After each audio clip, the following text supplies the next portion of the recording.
Welcome to Humming Punks with me, Ian Hurst. And me, Jimmy Watkins. Each week we're going to be reviewing a different album as selected by a guest with just 3 words. It's a bit of a challenge, it's going to be tough, it's going to be fun, it's going to be random, and there might be the odd swear word. Yeah, so if there are any children listening, make sure they already know the swear words in advance. Good advice. Take care, sit back, relax and enjoy.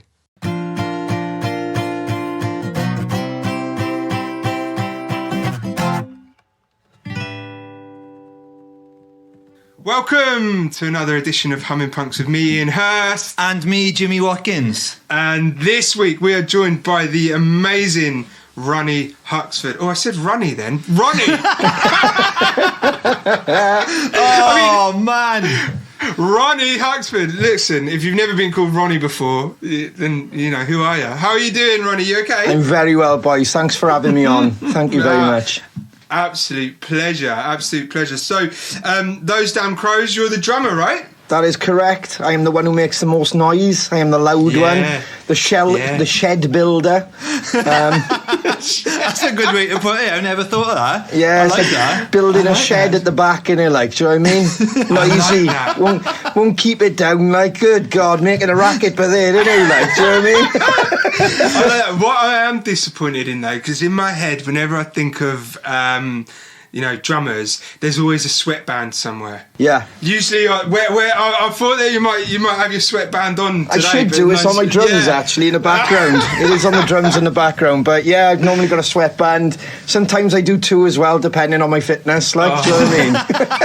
I would love to be a drummer just to have the sweatbands going on. I mean, there's never really any other time to wear a sweatband. I guess running or exercising. Nah, your sweat falls off your body when you're running. If you're a drummer... Yeah.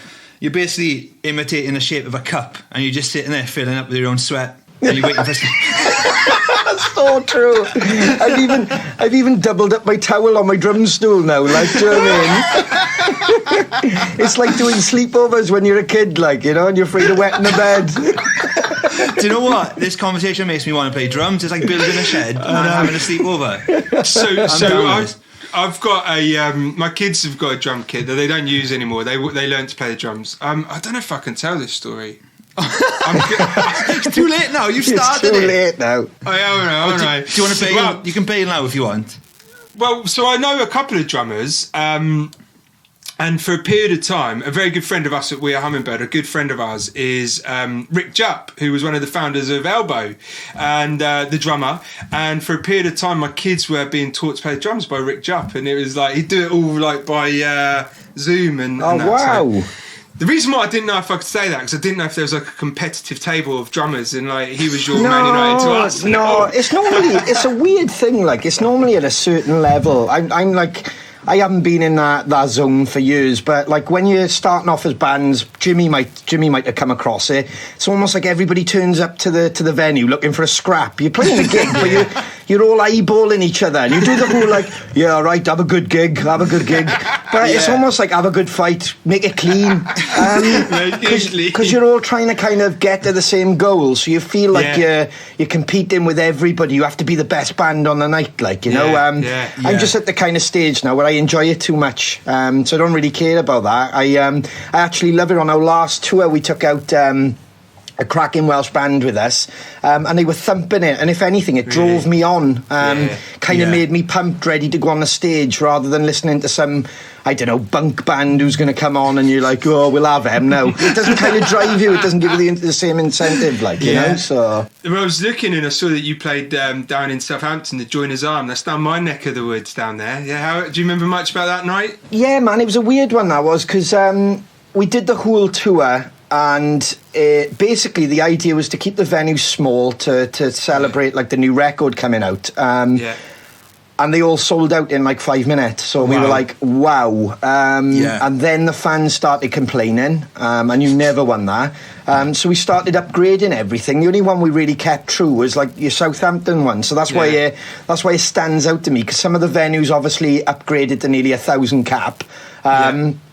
With Southampton, we kept that, and I think what's that Ian? Is that around like 200 or something? It's one of the small ones. Really. I mean, it's a rocking venue for live music, absolutely, but it's still very much limited to capacity down there. Yeah. So it was mad. It was like Shane got ill on tour, so we had to kind of reschedule it for a couple of days later. Yeah. So we ended up playing the Southampton show the night before we went and headlined a festival called Winter's End.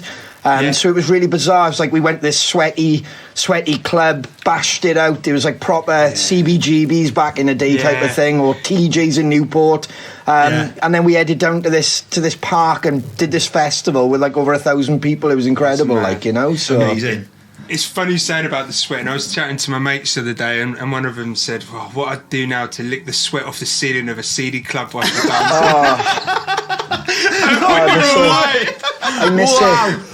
Yeah, don't you miss it? Oh, God, I miss it. What we'd give to have sweat coming off the ceiling on you. Oh, God, yeah. Boys, I was talking about it the other day. We were celebrating Independent Venue Week.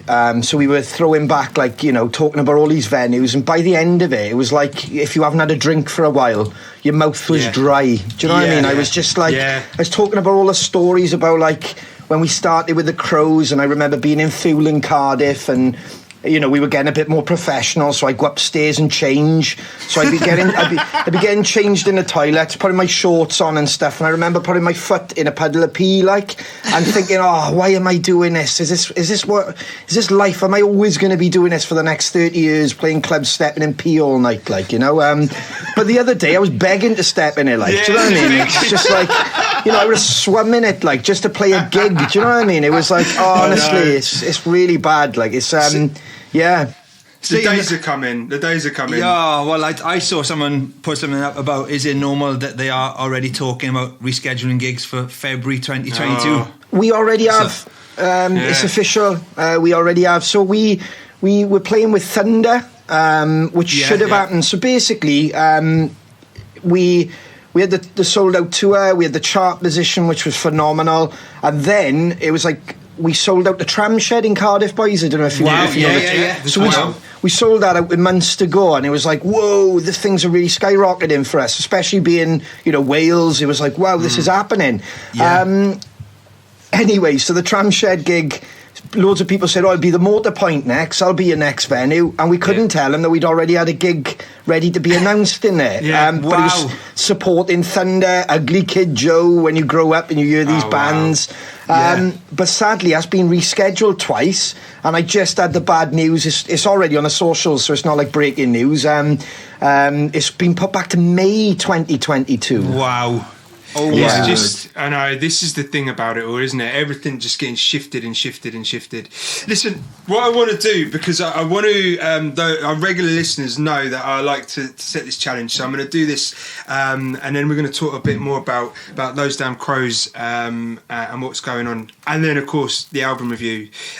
So, here we go. Listeners, I know this is what everyone tunes in for now. I've seen this. I've actually heard on the grapevine that there's underground betting takes place now on this. It's quite intense. It's only fun, guys, so let's not take it too seriously. Now, every week, for those that don't know, because We Are Hummingbird is a mental health-based organisation, and we're big on the 5 ways of well-being, the ways in which we can engage, and we mention this every single week. And those 5 ways of well-being are to connect. What we're all doing right now, we're chatting to each other, you guys are listening to us, and that's massively important.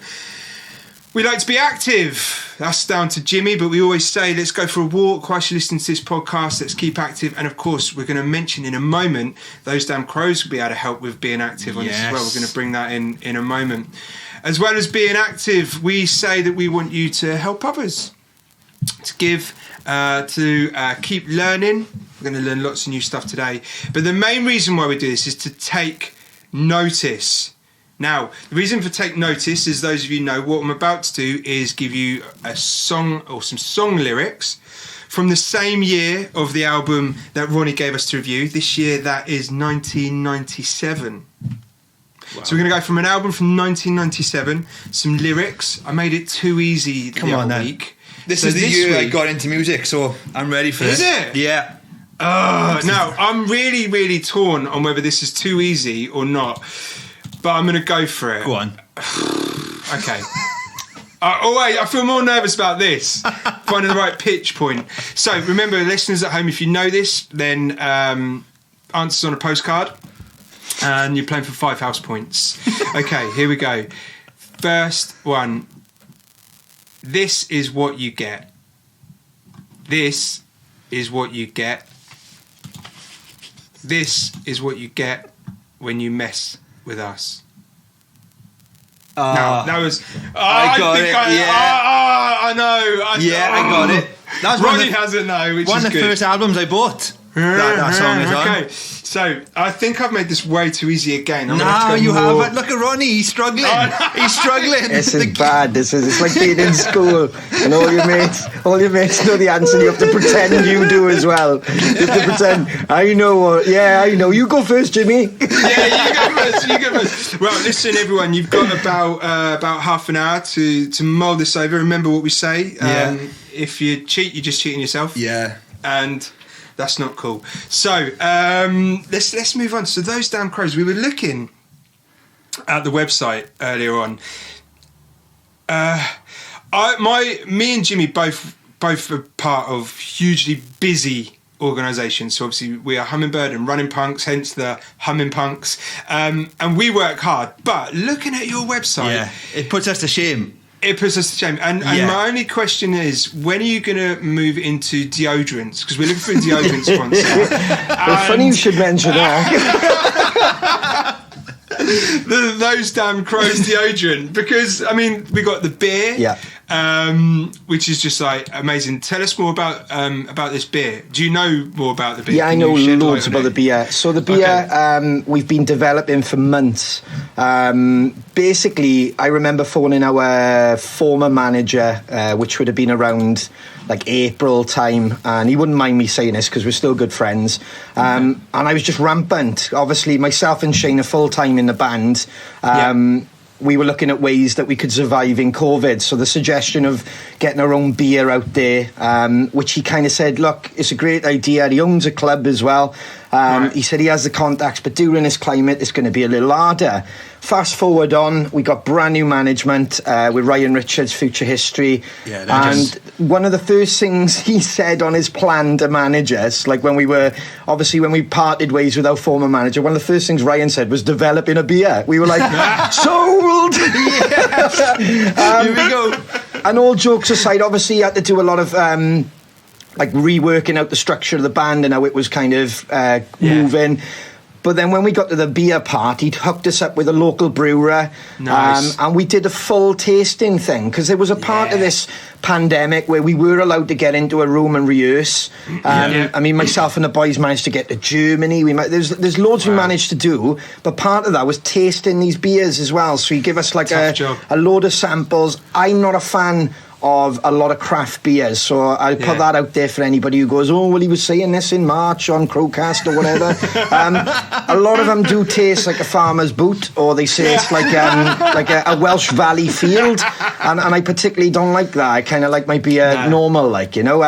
But this one, we had the right blends that suited all our palates in the band, so there was no arguing. It was the case of, right, what one, number 1 to 4 or 6, which one of them do you like? And then we'd strewn that down. Then he'd add ingredients, then he'd talk about it to us. Amazing. So it's something real hands-on. Really hands-on, boys. It's not something we've just gone like the Kiss machine and gone, just put the crow's name on it. And it's everything we do, we always kind of want to be involved 100,000%. Like, you know? It's funny you should say that about Ryan, because I met Ryan in a brewery during lockdown. I did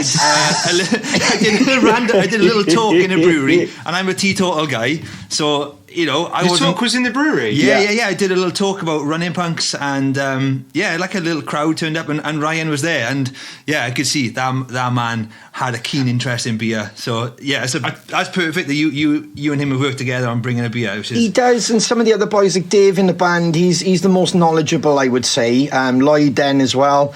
Myself and Shane are always quite vocal about it, that we've never liked those kind of, like I said, kind of South Wales Valley fields, like, do you know what I mean? It's in a can. But it's But with ours, it was just nice to develop it. It was really fun. And then to get the final product with the can, and it just looks really, really sharp. Really cool. It looks amazing, yeah. What I was hoping for from that story, as great it was I was really hoping right at the start what you'd have said was, our old manager said no. When we looked for a new manager, we told him that our old manager already agreed it. And it was, I was hoping you'd have done a schoolboy. Well, I'm sorry, but the guy before agreed it, so it's happening. That's what I hoped you were going with. Yeah, he won't mind, because I mean it's brilliant, because like the old manager messaged the other day and just said really well done, I'm chuffed for you, because he knew we wanted to get it over the line. It was just something he was up against it, which goes to show in a pandemic, like yet again, and I'm chuffed you said that, boys, we have managed to like get things over the line, which is important. Absolutely. And your whole story as a band is just, this is a band, to me, obviously I'm not in the band, but it looks like a band who wanted something, and you have just gone and done it. I mean, self-releasing your first album on your own in 2016, like self-financing it, which is not cheap, is it? It's never cheap to pay for that. No. And then you get picked up by Earache Records, they re-released that in 2018, and then The Point of No Return comes out in 2020, and you go to number 14 in the charts. It's just amazing, absolutely amazing how you've done that. Absolutely phenomenal. You know, and the music industry is so competitive. It's so hard to get a foot up, and just, I mean, I just want to say I love it. Like, I love your album. I've done a running review to it. Yes, you did. But fair play, you boys have just nailed it. And during lockdown, you've taken it another level with the Damn Crows family. The community is just... It's amazing. Yeah, huge community, haven't you? And I think is that something you've always strived to achieve? Is it more about community for you guys than numbers? And I know it seems like a silly question, but so we're Hummingbird, again, we're all about community rather than numbers, and it's all about community. Same as, you know, running punks and what you see from there. Yeah. You know, I think we've got three groups of you know, on here that are actually pretty similar in the way we work, what we do, and how we've all kind of knuckled down during lockdown to get the most out of it, actually. Yeah. Tell us about the fitness part. The fitness part was inspired by Jimmy, because we tried to get a lot of people... We've been saying on the Crowcast, because we've been trying to get a lot of people over to Running Punks, and some of the fans are kind of... it's the same with you, Jimmy. You know what it's like. They're kind of put off by it. Oh, I'm not a runner. Yeah. So what we would do was complement it by saying, like, Crow Fitness, and just getting them on just a plain Strava app. And if they go for a walk for a mile... brilliant. You're out of the house. You're not, you know, I sound like everything's brilliant in lockdown, boys. I've had those days where you wake up and you just can't explain it. You're just in such a foul mood. And then I found that going out myself then and exploring, I'm very fortunate. I got forests, I got beautiful trails around me. I did that once or twice, and then I came back and I was almost energized, and I was full of beans.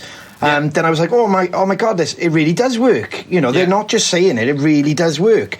So we just wanted to kind of compliment, like I said, what Jimmy has done. We don't make us shy. There's some of our group, or the community, or the family, we call them, they've crossed over to the Running Punks. I have. I've gone out, bought the merch. So me too. I love it, because I think that's the whole essence. If you believe in something, like a band or a football team, or even like when Jimmy came on, it was the case of we were already sold. I mean, we were fans of his reviews anyway. We looked at what Jimmy did for his career, and we were just so intrigued. But when he came on, he was brilliant, connected straight away with the fans. We just knew that a lot of people needed help. And I tell you what the tipping point was, boys. We did a New Year's show, and a lot of the Crow family sent in videos. It was about them, it wasn't about us. It was send us in your videos with your New Year's messages. And there was a couple there, I could see them struggling, and that's the bottom line. And I think they wouldn't mind me saying that. You could just see they were struggling. And it was lovely that we had that platform that they could get heard. They wasn't ignored. We could put that out, and then we worked out ways of how we could help them. And that was one of it. I mean, some people put up their karate lessons, their Zumba, and to me, as long as you're just doing something, just move. Don't sit there all day. It's going to drive you insane, like, you know. But that's what we go to. That, you know, I said it a moment ago. The 5 ways of well-being. It's fundamental, and people look at you know, We Are Hummingbird as a mental health organisation, we get asked this all the time, you know, what's this big golden answer? What's this thing? And it's actually small steps every day. The 5 ways of wellbeing: getting up, going for a run, going for a walk, connecting with people, engaging, taking notice. So, you know, we talked about it then very briefly in a different way, but this is what it is. And when people can start applying even the smallest of thing every single day, it soon adds up. It's just people get stuck in a rut and don't realise how they can do it. So anyway, listen, I want to get onto the album review, otherwise we're going to run out of time, because I know what we're going to be like. We're having a good gas today. I'm enjoying it. This is the way it goes on here. So, the album that you gave us this week to listen to is, I'm just going to go and find it, from 1997. We've got Pure. Go on. I'm trying to find the album name. Tell me the album name. Yeah, the album. No, by the artist, sorry. Oh, Three Colours Red. Three Colours Red. There you go. Do you know why it is? Because I've written it down on the phone that's recording. You can't look at the screen off. I love that. Can't look at the screen. So, Pure, Three Colours Red. As always, Jimmy starts with his 3 words. I'll start my 3 words, is it? You start your 3 words, as always. Jimmy, the swordsmith of words when it comes to... Well, yeah, I started off really strong, Ronnie, with some really big words, but I'm kind Isochronic. Yeah, isochronic was one word before, but I'm kind of getting sick of my own wisdom now. And Ian he's been beating me. I know it's not a competition, but he's been beating me. He's been using words which are so simple, I've just ignored them. So I've tried to come down to his level, so I can challenge him head on. Head on? Okay. Head on. Wow. Head on. Okay, first of all, though, this album, right? I mentioned... What? Before we go anywhere, first question, this album. Yeah. So when I listened to it, I really had to ask myself the question, do they even have a drummer? Is there a drummer in this album? Yeah. And then I was like, yes, this is why Ronnie picked this album, right? Yeah. I mean, wow. I was like, boom. But this album, right, it came out in 1997, which I said earlier was the year I started buying music. I started really getting into music. And I'd never heard this album. I knew the band name, but I'd never listened to this record. And then a song came on my first listen, 16 Mile Smile. And honestly, right, I've lived a lot of my life thinking I've written that song, because I'd heard it, and I wasn't sure who it was by, and I was thinking, have I written that song? Do you know what I mean? It was like, I got this song idea, and I smile, 60 Mile Smile, and then I heard it, I thought, no, I didn't write it. So that's dashed my dreams of writing a banger. So thank you for bringing an album into my life, because it's finally put a piece into the puzzle of my complex life. So thank you. My 3 words then. Are you ready? I'm ready. Okay. Born ready. Okay, my first word is polar, as in like polar opposites. It's an album full of opposing forces, I found. Yeah. You know, you talk about love 1 minute and then you're really angry in the same song. I enjoyed that. There's some angry words in that album, isn't there? Yeah. Second word is leather. This is where I'm trying to get down to your standard now. Leather. I imagined wearing a leather jacket, listening to it. I imagine the band. You are really coming to my levels. Yes, I know. Yes. I like this. And then my third word, and I think this came because I listened to it whilst running, and I really wish I'd done a running review of this album, to be honest. But my third word is unswervable. Ooh. It just did not let up. I felt like how it started was how it finished. It was just relentless, and I loved it. I absolutely loved it. And I found what I really liked about it is it's heavy, but there's not a lot of distortion on it. So that's helped it age really well, I think. I think a lot of distortion that was used in 97, particularly Britpop, has aged records so badly. Because, I don't think bands realise that distortion makes the guitar quieter. Yeah. This was... It sounds like it could have been released now. So those are my 3 words. Bang. I like that. Bang. Nice, man. You really have come down to my level. But, I mean, fair play. I always hoped that your words would at least generate some interest, and maybe in the future would be enemy album review writers. But now I think would struggle to be picked up by kids' TV. I mean, I don't think there's going to be any knocks on our doors for album reviews anytime soon, is there? But I don't care, because this is all about us, and we do it for us. Okay, well, I'll see your 3 words, and I agree with some of them. I wrote a lot. This week, I did what you normally do. I wrote a few pages worth of notes. Good boy. One of the things I didn't write is the artist's name, but there you go, other than that. So, a few things that aren't going to be in my words. Fit Boy and Faint Girl. Strange song. Straight out of Dawson's Creek. Yeah. How strange, like going on what I guess what you were saying about Polar, how you can have those songs and then you get to that and you think, I can imagine Pacey and Michelle, they're from Dawson's Creek, in a little love scene with that song in the background. Yeah, I got Working Class Blur for that, because it's almost like... Yeah. Like Blur always seem the posh boys of Britpop, totally. Where this seems more the working class. Do you know what I mean? That song in particular, like. Yeah, I definitely. like that. So what's your word, Dan? You've just... Well, hang on, I've got some other stuff here, which isn't my words. I've got keg party as well. I thought it's a proper keg party kind of background, you know? I was going very American when I was listening to it. Oh, man. Okay, so my word. Percussion. Yeah. So much percussion. I mean, there's a lot of drums in that album, right? I mean, throughout. That was the consistency. So I'm going percussion. Simple. Yeah, percussion. fair. Yeah. See what you see. Or hear. Yeah. Testosterone. Yeah. Testosterone. Like, come on. There's so much mosh pitting and just bouncing around and getting pumped up. So percussion, testosterone. Now, you know me, Jimmy. Yeah. When I listen to music, I visualise. I'm a visualiser, hence the keg party and all of this. Now, I like to try and keep this going, and we've had some great visualisations in the past. Yes. For me, this one was Entourage. The TV programme Entourage. The big Cadillac, the boys cruising around, the soundtrack to it. I had Entourage in my head. I don't even think it's from the same time, but that stood out for me. That whole kind of... I remember watching it, and they'd all jump into the open top car. They'd all be there in their shirts, half undone, the baggiest jeans, and they'd be driving around. And yeah, Entourage for me. Wow. Very much stood out. There you go. Have that. It sounds like you were quite intimidated by this album, Ian. I really was. I was. I'm not gonna lie. I didn't not like it in any way, but like, was it a bit hard hitting for you? Oh, bless you. Yeah, I don't know if it was hard hitting. It wasn't my. No, it wasn't even not my thing. After 2 listens, so I listened to it 3 times in total. Yeah. Walking, in the office. And but 2 times walking actually, and yeah, it just had an effect on me that was kind of making me feel pumped up more than anything. Nerve Gas, the song Nerve Gas. Okay, now I kept wanting to just sing Peaches.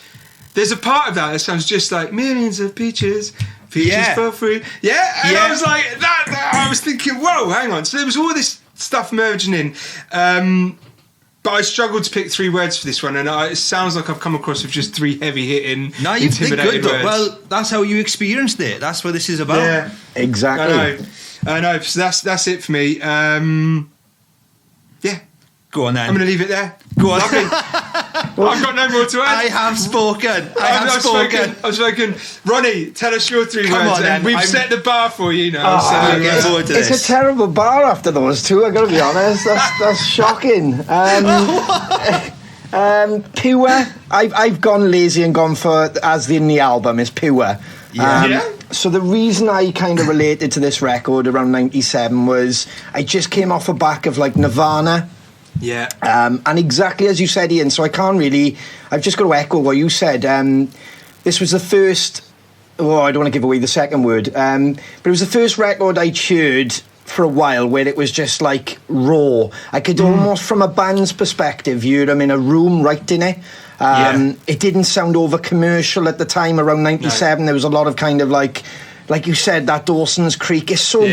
Honestly, your review was great, because I get everything you're saying, so... he's so much better than me at this, it's ridiculous. It is really good, because I'm like, he's kind of gone by there, but I get what he's on about, and but that's why I called it pure. It just, I just hear the rawness of the band. It's like it's almost before they've been corrupted. Like, do you know what I mean? Yeah. And there's still this angry. Exactly what Jimmy was saying. A very angry.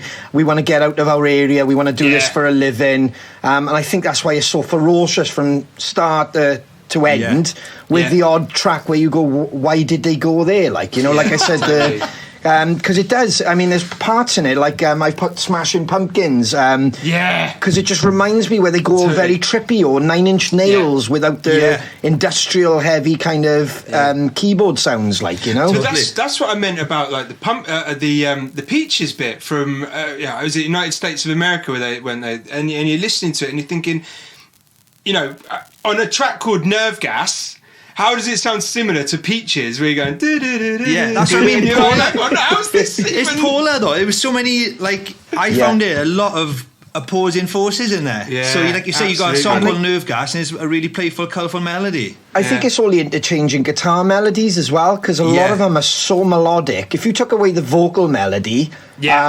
even the guitar melodies are probably sending you in that direction, because they're singing, like, and I think it's only today, which is a weird one. I put it on again before we came on here just to see if there was any, like, I'm going to be really professional now and see if I can really because I've always just heard it and kind of, it's been one of my favourite bands growing up. So it was more, there was stuff that I hadn't noticed before, especially with the guitars, so they were almost singing in parts where I can understand where you've got the was it United States of Presidents, United States of America? Yeah, I've forgotten the name. Yeah. Do you find when you're listening to something like that, because obviously so drum heavy, or I certainly felt it was, you know, do you find that you're more hearing the drums more? Do you find that they really stand out even more for you, or is that then become background noise because you kind of live and breathe it so much? How does that work for a professional drummer? No, I listen to frontmen more than drums. Okay. And that's the truth. I've always had an obsession with frontmen. I'd love to be a frontman. There's no point in lying, because it's the ones who lie who go, oh no man, I'm happy with my with my instrument. God, I'm really happy sat on two towels sweating man outside. I'd give anything for a set of chops on me so I could just put my foot on that monitor and scream in somebody's face. Like, do you know what I mean? Or climb something. That's kind of like, that's been the dream. Yeah, you can't climb stuff with drums, can you? No, I think I seen Eddie Vedder back in like 1995 or whatever, and he was climbing on monitors in Jeremy or something in a video on MTV. Yeah. And I was just like, that's me, that is. I want to be that. I want to do that. Yeah. You want to be another Phil Collins. He was a drummer that went rogue, wasn't he? And ended up being doing the singing. Yeah. He must have sat at the back being like, I'm fed up with this. Yeah. I'll be up there. Yeah. Mate, there's hope. There's hope, Ronnie. There's hope, mate. Phil Collins can do it. There's no hope. I'm on a low percentage at the moment on backing vocals. And that's just down to my choice as well. That's not even anybody else's opinion. Like, do you know what I mean? My second word is British, which isn't really inventive, but it's the sound. Yet again, this would have been 97. For me as a youngster, I'd heard loads of bands like Green Day, Ducky, exactly what you were on about then with the American. I was so American influenced as a youngster with Nirvana, Metallica, just all these American bands. This was genuinely like the first British band besides the Wild Arts where I'd gone, oh my God. And I could hear the sound. It's a very British... distortion, as you said earlier, very British distortion, like, you know. I think one of the real British features I found was the way the songs build. The songs build in a way which is really unique. I mean, to the point where I like Nirvana, don't get me wrong, but I sometimes find the way the songs build quite predictable. Mm-hmm. It's still got at heart, it sounds like a singer-songwriter who's just got a backing band with him, which is, to me, is quite an American thing. Yeah. But this band, it builds like a band, and I still think that's a really British thing. I don't know, that kind of willingness to connect in the studio and share ideas, for me, it always feels like a British way. Whereas American rock is always like, I'm the singer-songwriter, you're my backing band, and the way these songs build was really unique and really surprised me, particularly on the song Copper Girl. That's got just some really surprising builds on there. So I go with you on there, British, definitely. Well, love it. Copper Girl, only a quick story. We met Chris McCormack, who's the guitarist of this band. Very early on in the Crows' career, so we were playing to like 15, 20 people up in Camden, and Chris McCormack put us on for a gig. Wow. And we literally did a Wayne's World on him, boys. I'm not gonna lie. We were literally going, we're not worthy. You were like our favourite band. You don't realise how big you are in Wales. Which he was laughing at because he was like, oh, normally people say you're big in Japan, but I was like, you are massive in Wales. Because my buddy gave me this record, Mike Davis. He was just like, you got to check this record out, Pure. And everybody had it. It was just insane. So to meet him. And then he invited us to his, like he had an after-show party in the Underworld in London. He's like, come to my club night. And we thought he'd kind of, shake our hand and walk off. But he didn't. He stayed and had a beer. The next thing you know, I look around. He's so in the party with us that the boys are singing Copper Girl. That's why I said the story. We're all singing Copper Girl at him all night. Amazing. And 60 Miles Smile while he's going, stop it. You know what I mean? And as I look through the door then, there's a shopping trolley. Because, being from Wales, you're never far from a shopping trolley. with the guitarist from Bullet for My Valentine and my bass player pushing him through the door in a club. It was crazy. Amazing. But this is what it's all about, right? This is absolutely brilliant. Yeah. Absolutely, so many good stories from these things. Yeah, and that's just from this record, only because I couldn't believe we met him.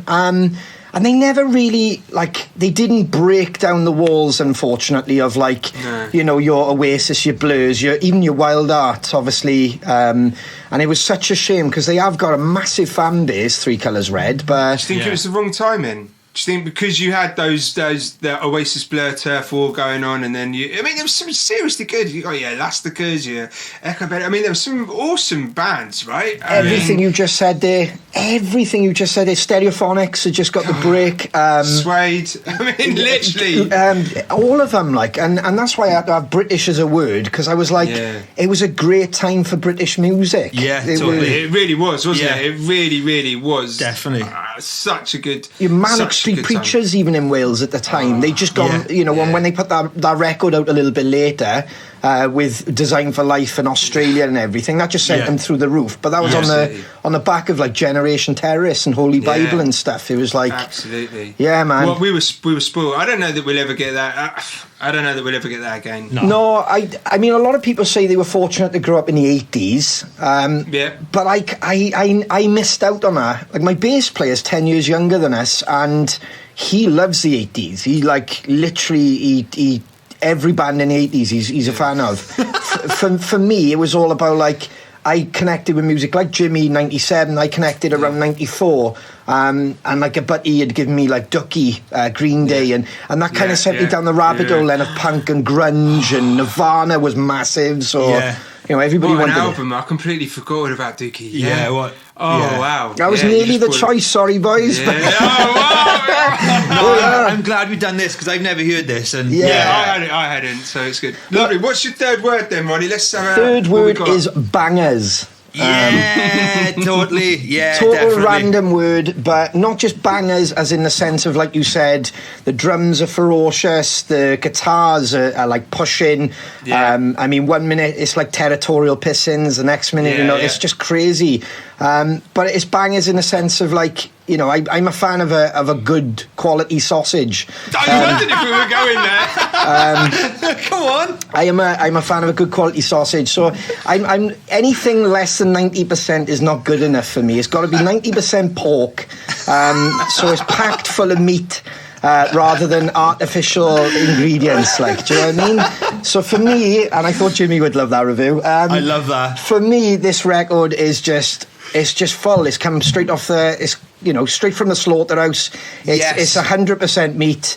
You're gonna get it from start to finish, and that's it really. So yeah, I feel like I'm no longer needed. That's mad because I'm no longer needed on my reviews. Bangers. Yeah. I think me and Ronnie should take it from you, mate. I'm just gonna take my headphones off. You go home. Oh. You go home. You take that little pink jumper and go home. I don't, Ronnie. I don't get jealous ever. I'm not a jealous person. Envy, but jealousy, no. There, I'm envious. I'm envious that you had that and not me. I'm envious that you just went next week. bangers. I'm having it. You can't do it now. No, you can't steal his reviews. I'm 95% me. I'm 95%. Well, he can. I mean, technically, you could bump me off his episode, do the Lighthouse Family next week, and go bangers. 90% pork. There we go, Jimmy. You want to hear that 90% pork. It's quite interesting though. You should talk about meat and eating, because one of my first words, and I can prove it when I first listened to it, cannibalistic. Wow. But then you thought that's too big. That's the wrong sausage though. No one wants to eat a human sausage. But yeah, I had that, like, this meat being consumed here. This is rich in protein. Yeah. I know. Yeah. And testosterone. So I think we can agree it's an album that gets you worked up. Yeah, I mean, this is always what when we look back and look at this, it is, how much of these words do link in, and often we do get a bit of a match. Testosterone, bangers, leather. I mean, it's starting to sound a little bit like a gentleman's club.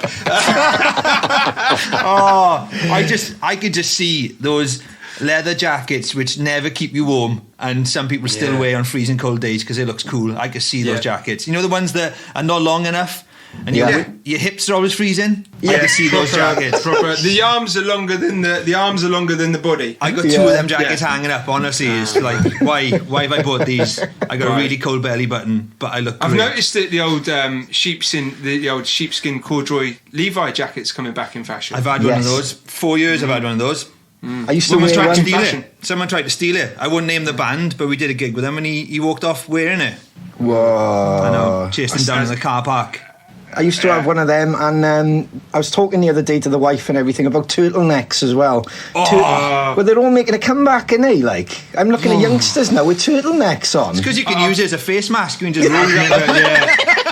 I've never been able to wear a turtleneck because I don't meet the criteria. There you go. Let's say that's what you need to know. Let's be honest, I've never thought a turtle was a stylish animal. I never thought, I fancy dressing like a turtle. That's a cool animal. No. But I went for a run the other week, and I bought a jumper the other day, a running top the other week, and it's a turtleneck running top. Oh my God! No. I left the house the other week, and my wife looked at me and she went, "Nah, we're not leaving the house like that." You got your trousers on upside down. That's a leg, not a neck. I know. So, time has flown. Jeez, we're like 42 minutes. Oh my God, that's it. So, time has flown. Let's start thinking about the album lyrics from 1997. Now, we're going to start with Ronnie. Because I've got a feeling that Ronnie will try and nick yours otherwise, Jimmy. So we're going to... I'll repeat them back. This is what you get. This is what you get. This is what you get when you mess with us. Come on. You can do it. I'll send you the answer through my mind. Oh, yeah, through mind. It's in what? It's always on the radio, always. Oh, don't, because I know when you say it. I know when you say it, I'm going to be like, of course it is. It's what, you know what I mean? It's okay. Now you've said it's always on the radio, I'm doubting it, because it's always on the radio. I've never heard this song on the radio. I haven't got a clue. Okay. I haven't got a clue. Okay, can't check it on your computer? Do you want me to do it? I know what it is. You know what it is, yeah? Yeah. What is it? Karma Police Radiohead. Yeah, it's always on the radio. Oh my God, it is as well. So we're going for Karma Police Radiohead. Well done. Number one album in 1997. I was really scared to buy that album actually, because I still have a weird fear of death. And I remember reading a review of the album saying it dealt a lot with death. I thought, I can't buy it. It's 1997. I'm 15 years old. I don't need that in my life. So don't need that in your life. It took me 2 years to psych it to buy that album. I bought it in Tesco in Bridgend. Did you? Yeah. And I loved it. I found this is a really uplifting album. What's nothing to worry about. Guys, I think it's been. Do you know what? It's been fun. We could talk for ages. I know. Yeah. This is where we get into the dangerous place, because all our listeners are now waiting to go to the toilet or do something else. So, guys, if you've got that at home, correct Radiohead, then give yourself 5 house points. We'll be collecting these in at the end of the season. Well done.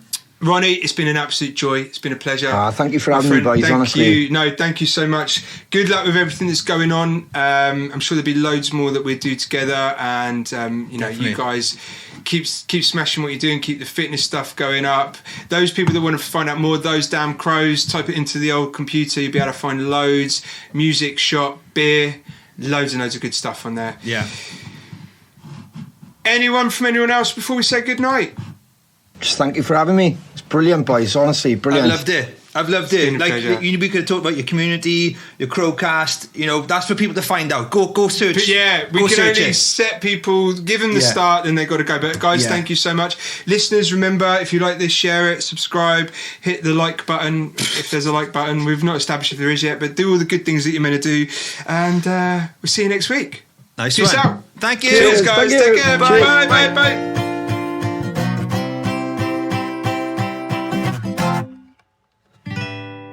Oh, wow. That was fun, wasn't it? Yes. That felt like a big hug. A big hug. I felt like I was getting a big hug off that lovely man then. Ronnie's a top guy, isn't he? Isn't that for me, I enjoyed that. Yeah. Those guys are busy. They are one of the busiest bands I know. And Absolutely. I know at least 3 bands. but what I love about him, and what I think we've all got in common, we are Hummingbird and Running Punks, it's all, they put the community first, and I think the community is at the centre of the decisions they make as bands, as a band as well, I think. So absolutely, and that's what's so key, isn't it? It shows everything they do, just getting people involved, reaching out. That's where the power is now, and by power I mean that's power of community. It's people coming together, communicating, and getting stronger as a unit. Yeah, what a guy! And that album, 3 Colours Red, pure. Yeah. Little bit there, I can even remember it, but that's live radio, guys. It's I honestly can't believe, like I said to him, I can't believe I've never heard that album before. It came out the year that I was really buying music like crazy, but it's just something I missed. And it's interesting that you thought it sounded really American. So I didn't highlight it too much in there, but for me, listening to that, and again, never heard it before. Going into the album, my instant reaction was American. More fool me for not knowing, but it shows, don't you, that all this music's around us all the time. I was so into my music in the late 90s, never heard of it, or if I did, never remembered it, and listening again, and I was thinking all these things that are American, strange, right? Yeah, totally. Yeah, that's why we do it, isn't it? We are absolutely expanding our musical horizons. Absolutely. And what we didn't even mention on there as well, this is why we do these afterwards, that his dad. Yeah. His dad played with Shirley Bassey, Dusty Springfield. Yeah. Oh, wow, right. We should have asked that. That's crazy. How do you know that? What? We could talk for days to people sometimes, couldn't we? Yeah, I think, and I think anybody who's listening to this, go check out Those Damn Crows and their community, because maybe the answers to questions we should have asked will be there. Maybe you can find out what his dad is doing, playing with those people. Exactly, and I think we're going to probably link back in with these guys and maybe get another one of the band on to do one of these with us, because I think so. Super amazing. Yeah, and of course, check out the fitness thing they do. I mean, God, there's everything. You can have a beer and then go for a run, or is it the other way around? Beer and then have a run. No, beer and run. Beer and run. Yeah, absolutely. Well, listen, Jimmy, as always, it's a pleasure. Should we do this again next week? I'll have a think about it. No worries, mate. Well, everyone, thank you so much for tuning in. Thank you, and have a good week. Take care. Thank you. Bye. Bye. You lucky people have been listening to the Humming Punks podcast, produced by myself, Carl, and sponsored by Shure.